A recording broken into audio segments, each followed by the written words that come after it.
So ano nga ba yung tinatawag nila na skylight roofing? So yung skylight, ano siya, ang itsura niya para siyang rib type na long span na pag ano ng design niya. So meron siyang buto.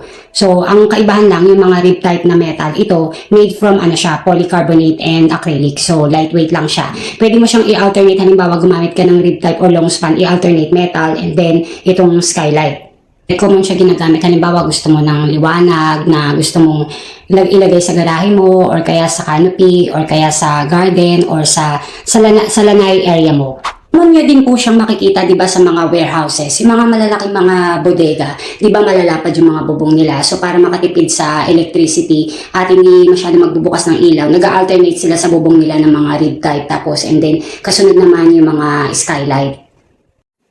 Or kaya naman pwede mo siyang ilagay, halimbawa diba sa mga binibili nating mga bahay sa mga subdivision, meron silang setback na 2 meters. Pwedeng sa gilid, pwedeng sa likod. So yung extension no, nilalagyan nila ng bubong. So either na ang ilagay mo is yung long span or yung skylight para hindi ka na magbubukas ng ilaw dahil clear lang siya. So maliwanag kapag yun ang nilagay mo. So itong skylight ay sold per feet siya. So meaning kung ano yung haba, yun yung presyo. At available siya sa maraming thickness, merong 1.5 mm, merong 2 mm at merong 3 mm. So, ang available na lapad ng mga skylight is 1 meter. Minsan lumalagpas, merong 1.2, 1.3, 1.5 hanggang 1.7. So, ganun yung lapad niya.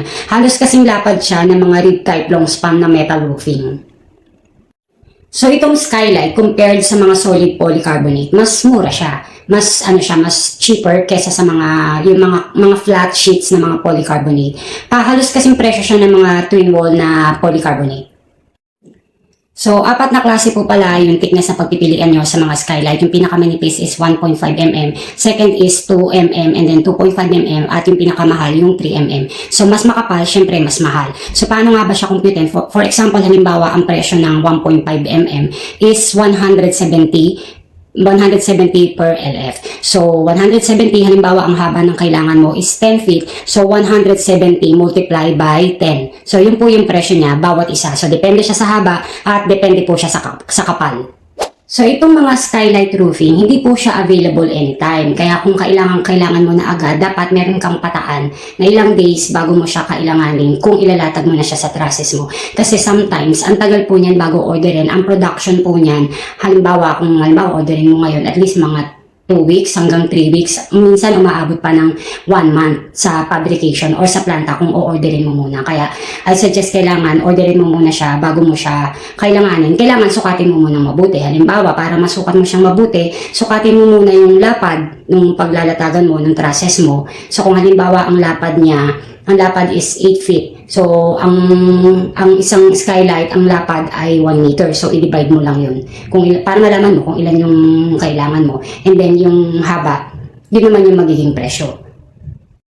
So, yan yung pagpipilian nyo kung sa planta nyo po siya o-orderin kasi minsan, di ba, ang kailangan natin alanganin. So, pwede po siyang orderin kahit anong haba yung gusto mo kasi pwedeng special cut. Pero meron naman pong mga available niyan sa mga online like sa Shopee. Pero ang common po na haba lang na available is minsan 8 feet lang, 10 feet hanggang 12 feet. So, yun lang yung mga available na sizes or length na mabibili mo sa mga Shopee or sa mga online.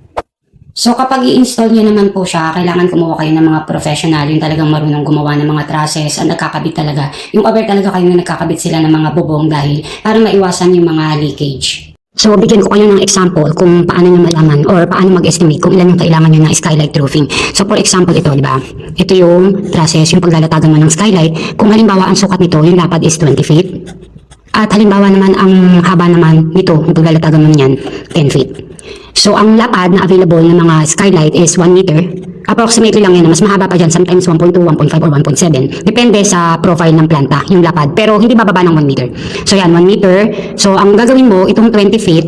So, 20 feet, i-multiply mo siya, divide into 3.28. Para makuha mo yung per meter, diba? Kasi nga, sold siya, available siya per meter. So, para makuha mo yung kung ilang piraso sa 20 feet yung kailangan mo. So, i-divide natin yung 20 feet sa 3.28. So, doon natin malalaman kung ilang piraso yung kailangan mo. So, 20 divide 3.28. So, 6. Ayan yung lumabas. 6. So, 6 pieces yung kailangan mo. And then, halimbawa, ang napili mo na kapal, dahil depende nga siya sa kapal, yung kung ano yung thickness na napili mo, yun yung presyo. Halimbawa, ang kapal na gusto mo yung pinakamanipis is 170 lang per LF. 170 per LF. So, meaning, ang haba nito 10 feet, so 170 times 10 equals 17. Dahil ang kailangan mo is 10 feet, so ang presyo niya, ito, bawat isa, sa 1.5 na thickness. So, example lang yung price na yan, ha. Pwede yan mabago, depende sa planta, kung ano man yung presyo nila. So, 1.7 ang isa, and then ang kailangan mo is 6 sa 20 feet. Kung 20 feet yung haba ng paglalatagan mo, to 6 times 1.7. O, yun yung presyo ng kailangan mo, i-multiply natin. 6 multiply by 1.7. So yan, 10 to sa 6 na piraso sa pinakamanipis na sukat. So ganun lang siya. So if ever naman na gusto mo siyang orderin sa online o sa Orange app or sa Shopee, meron naman mga available pero walang masyadong makapal. Ang common lang na thickness na available is 1.5 mm, yun po yung kapal, 1.8 mm at 2 mm. So yung mga available naman po na sukat, ready-made na siya. 120 cm by 90 cm. So yan yung mga pinaka ano po, maliit. At ang susunod naman is 150 cm by 90 cm at yung pinaka mahaba nila is 200 cm by 90 cm. So yan lang yung mga available na sizes sa mga Orange app. Kung tatanungin niyo naman ano yung gagamitin na screw sa pag-install ng mga skylight roofing, so ang common talaga na ginagamit, yung ginagamit din sa mga reef type na metal roofing katulad ng mga tech screw. So yung mga tech screw, depende kung ano yung trusses mo. Kung kahoy yung trusses mo, wood tech screw yung bibilin mo. Kung metal naman, ang bibilin mo naman ay metal, yung pang steel, yung metal tech screw. At available din siya, yung isa stainless, yung isa naman hindi siya stainless. At yung mga sizes na pagpipilian, merong 1 inch, 1.5 inch, 2 inch, 2.5 inches, and then 3 inches. Pero ang madalas na gamitin, lalo na kung may mga trusses ka na tubular yung gamit, 2 inch yung pangkaraniwang ginagamit. Tapos kung gusto mo naman pang matagalan talaga yung tech screw, much better na gamitin mo na yung stainless, di ba?